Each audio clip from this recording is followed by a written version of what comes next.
कांग्रेस जो एक confuse party है, उस कंफ्यूज पार्टी की तरह ही कंफ्यूज स्पीकर रहे माननीय एलओपी, जिनको मैंने सोचा कि क्या संबोधन दिया जाए, तो लिप्स ऑफ पैरट, तोते का जो जवान होता है, उस तोते के जवान में जो लिखाया पढ़ाया जाता है वही उसको बोलना है। और इस बजट पर चर्चा करते करते ये अमर सिंह साहब भी वही चर्चा कर गए। वो क्या कहते हैं? वो महाभारत को गलत कोट करते हैं, वो रामायण को गलत कोट करते हैं, वो शिव को गलत कोट करते हैं। तो जाति है ही नहीं ना। आप ये समझें कि वो कहते हैं कि जो मैं हूं वो दिखता नहीं, मैं जो दिखता हूं वो मैं नहीं।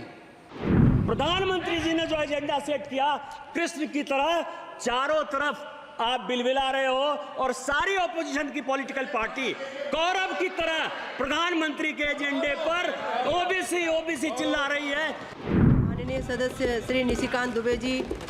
हाँ जी, थैंक यू सर। 2 मिनट ज़्यादा कोई धन्यवाद सभापति महोदया।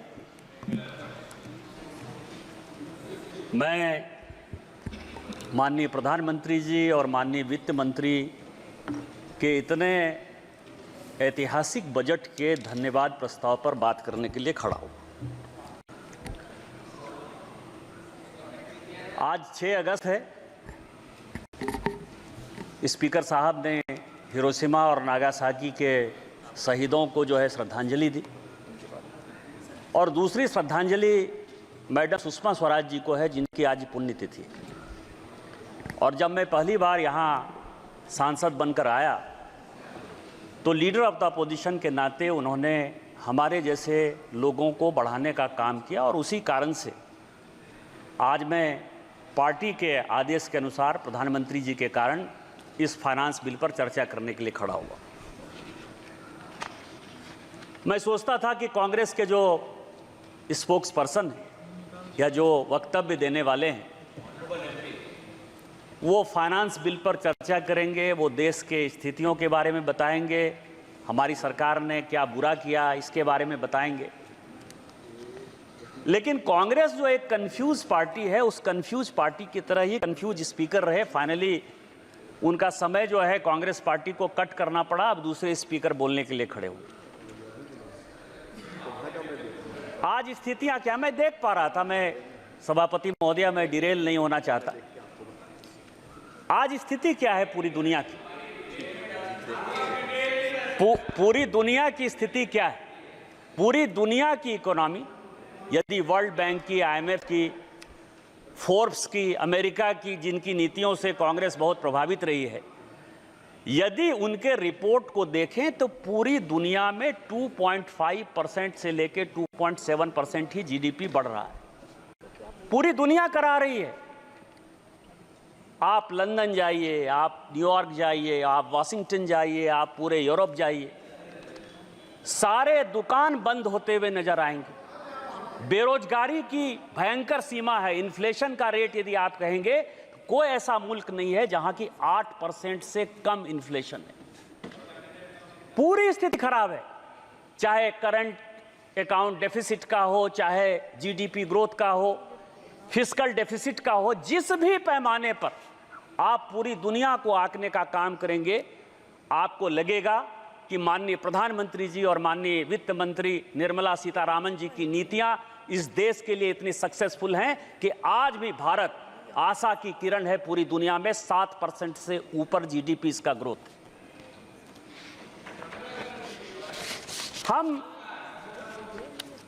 हम धर्म को मानने वाले लोग हैं। सभापति महोदया, जावेद साहब बोल रहे हैं, और जो धर्म कहता है उसी के आधार पर हम चलते हैं। हमारे धर्म में एक बड़ी अच्छा जो है श्लोक है कि कलातीत कल्याण कल्पांतकारी सदा सच्चिदानंद राता पुरारी। भगवान जो है वो सभी कालों में, सभी भगवान में, सभी गरीबों में एक ऐसी ऊर्जा का संचरण करते हैं जिसके कारण कि दुनिया में गरीब कैसे खत्म होंगे, भारत में गरीब कैसे खत्म होंगे, उनको अमीर कैसे बनाया जाएगा, इसी पॉलिसी के आधार पर भारत सरकार चलती है। इसी पॉलिसी के आधार पर माननीय मोदी जी के नेतृत्व में हमारी सरकार चल रही है।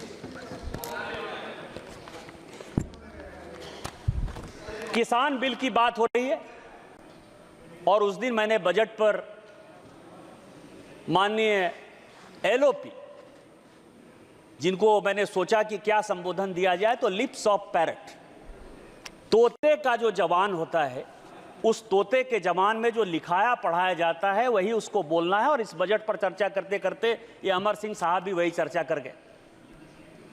शिकारी आएगा, जाल बिछाएगा, आप उसमें पढ़ना नहीं। सर नहीं, अगर कोई माननीय सदस्य से आग्रह कर रही है, कोई अगर ऐसा शब्द आया है तो उसे पटल से हटा दिया जाए। अध्यक्ष महोदया, माननीय सदस्य से हटा दिया। अध्यक्ष महोदया, ये सुग्गे की जवान कैसे है, मैं ये बता रहा हूं। आज जो है, प्लीज बैठिए प्लीज। हम क्या कर रहे हैं, हम भारत के लोगों को आत्मनिर्भर बनाने के लिए, विकसित भारत बनाने के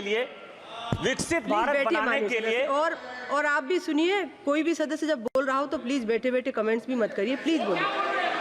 वो जो भी शब्द आया है पटल में नहीं आएगा। विकसित भारत बनाने के लिए हम काम कर रहे हैं और उसके लिए इस बजट में जो सबसे बड़ा प्रपोजल है कि जो फॉरेन फाइनेंशियल इंस्टीट्यूट है, एफडीआई में जो कॉरपोरेट आते हैं, क्योंकि हम इकोनॉमी में जा रहे हैं, आरएनडी में जा रहे हैं, नए नए इंडस्ट्री में जा रहे हैं, तो वो यदि कंपनियां हमारे यदि इन्वेस्ट करना चाहेंगी तो उनके टैक्स को हमने जो है कम किया। और कम क्यों किया? क्योंकि हमारा मुकाबला सिंगापुर से है, हमारा मुकाबला अबू धाबी, यूएई, इनसे है, जहां की टैक्स की जो स्थिति है, कॉर्पोरेट टैक्स की स्थिति ऐसी है कि वो 20-22% से ज्यादा नहीं, कई एक जगह तो टैक्स ही नहीं है। और उस इंडस्ट्री को जब बैठना है, जब बैठकर आएंगे, इंडस्ट्री आएगी, तो यहाँ के बच्चों को रोजगार मिलेगा, डेवलपमेंट होगा, मेक इन इंडिया में जाएगा। और जो 2047 का एक संकल्प है कि हमको एक विकसित भारत बनाना है, जो 2027 का एक संकल्प है, जो रिपोर्ट कहती है, फोर्ब्स की रिपोर्ट करती है कि 2027 तक ऐसा संभव है, जो भारत जिस इकोनॉमी के साथ बढ़ रहा है, हम तीसरी वर्ल्ड की सबसे बड़ी इकोनॉमी हो जाएंगे। उसमें जो ये राइडर है, जिस पद पर सभापति महोदया उन्होंने बोलते हुए किस तरह से अराजकता फैलाने का काम किया, ये मैं आपको बताऊंगा। वो कहते हैं, वो क्या कहते हैं, वो महाभारत को गलत कोट करते हैं, वो रामायण को गलत कोट करते हैं, वो शिव को गलत कोट करते हैं, और उसके बाद वो कहते हैं, ये मैं बोल रहा हूं, मतलब आप ये समझिए, और वो ये कहते हैं कि हम जो है अराजकता फैलाएंगे, तुमको जो करना है करो। मैं अनुराग सिंह ठाकुर साहब ने जो उस दिन बात कही, मैं उससे कंप्लीट सहमत नहीं हूं। मैं अनुराग सिंह ठाकुर जी की तरफ से माफी मांगना चाहता हूं इस सदन में। लेकिन क्यों? इसीलिए कि अनुराग सिंह ठाकुर जी ने जो उनके ऊपर आरोप लगाया जाति, तो जाति है ही नहीं ना। आप ये समझें कि वो कहते हैं कि जो मैं हूं वो दिखता नहीं, मैं जो दिखता हूं वो मैं नहीं, तो वो साधु हैं। और इस देश में कहा गया है कि जात न पूछो साधु की, साधु का जाति नहीं पूछना है। और जब साधु का जात नहीं पूछना है तो अनुराग सिंह ठाकुर जी ने गलती कर दी कि उनसे जात पूछ लिया। लेकिन मैं आपके माध्यम से कांग्रेस पार्टी और सारे अपोजिशन से जवाब पूछना चाहता हूं कि आप ये बताइए कि इस देश में कई एक ऐसे लोग हैं जिनको की धर्म में आस्था नहीं, कई एक ऐसे लोग हैं जिनको जाति में आस्था नहीं है। वो अपना किस तरह से जातिगत जनगणना करेंगे? जिस पद पर राम सुभग सिंह, चरण सिंह, जगजीवन राम, अटल बिहारी वाजपेयी, इस तरह के बड़े बड़े लोग रहे, जिस जगह पर शरद पवार जैसे लोग रहे, वाईबी चौहान जैसे लोग रहे, उस जगह की गरिमा का क्या हरासमेंट कर रहे हैं इस बजट में अराजकता फैला के, इस बजट का नकारात्मक पहलू दिखा करके। आप जातिगत जनगणना की बात करते हैं, इसी बजट में जाता है, यही टैक्स है, इसी टैक्स के आधार पर जाता है। और मैं स्पीकर महोदया, अध्यक्ष महोदया, आज मैं बहुत कुछ चीज लेकर आया हूं। मैं 1952 से लेकर 1990 तक का कांग्रेस का मैनिफेस्टो लेकर आया हूं। आप यदि कहेंगे तो मैं ले कर दूंगा। 1952, क्योंकि उस दिन जो वित्त मंत्री जी ने कहा कि नेहरू ने यह कह दिया, राजीव गांधी ने आलोक मेहता को यह इंटरव्यू दे दिया, तो यह तो इंडिविजुअल कह सकते हैं कि राजीव गांधी का वो अलग से विषय था, राजीव गांधी का पार्टी से कोई लेना देना नहीं था, या नेहरू जी का पार्टी से लेना देना नहीं था। लेकिन जो कांग्रेस मैनिफेस्टो, क्योंकि बार बार ये कह रहे हैं कि कई एक चीजें हमने कांग्रेस के न्याय पत्र से लिया, तो कांग्रेस के न्याय पत्र से लिया कि ये पूरा का पूरा जो मैनिफेस्टो है 1952 से लेके 1990 तक पूरा असेसमेंट किया। इसमें आपको आश्चर्य होगा सभापति महोदया कि पूरे के पूरे मैनिफेस्टो में 52 में, 57 में, 62 में, 69 में, 71 में, 77 में, 80 में, 84 में, 89 में और 91 में, ये सभी मैनिफेस्टो में इन्होंने कहा कि हम ओबीसी रिजर्वेशन के खिलाफ। आप ओबीसी की बात करते हो। मध्य प्रदेश में आज तक कांग्रेस ने एक ओबीसी को चीफ मिनिस्टर नहीं बनाया।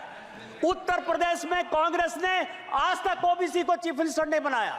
बिहार में दरोगा राय जी को छोड़कर किसी एक को ओबीसी चीफ मिनिस्टर नहीं बनाया। और जब जब ओबीसी की बात आई, यदि दरोगा राय ने रिजर्वेशन दिया तो उसको आपने अलग किया। 77 में जब चरण सिंह रिजर्वेशन देना चाहते थे, आपने उसकी सरकार गिरा दी। आपने 89 में बीपी सिंह की सरकार गिरा के चंद्रशेखर का आपने सरकार बना दिया। और जब गुजराल साहब ओबीसी जनगणना कराना चाहते थे तो आपने 97 में उसकी सरकार बना दी। आप प्रधानमंत्री जी के दिए हुए पर खेल रहे हो। आज इस देश का प्रधानमंत्री पिछड़ा है, चाय वाला है, बैकवर्ड है। और यदि वो ओबीसी सुरक्षा की बात करता है और जिस दिन वो एक बार ओबीसी सरकार की बात करता है तो आप ओबीसी करते हो। इसीलिए कांग्रेस का कोई मुंह नहीं है ओबीसी के बारे में। और प्रधानमंत्री जी ने जो एजेंडा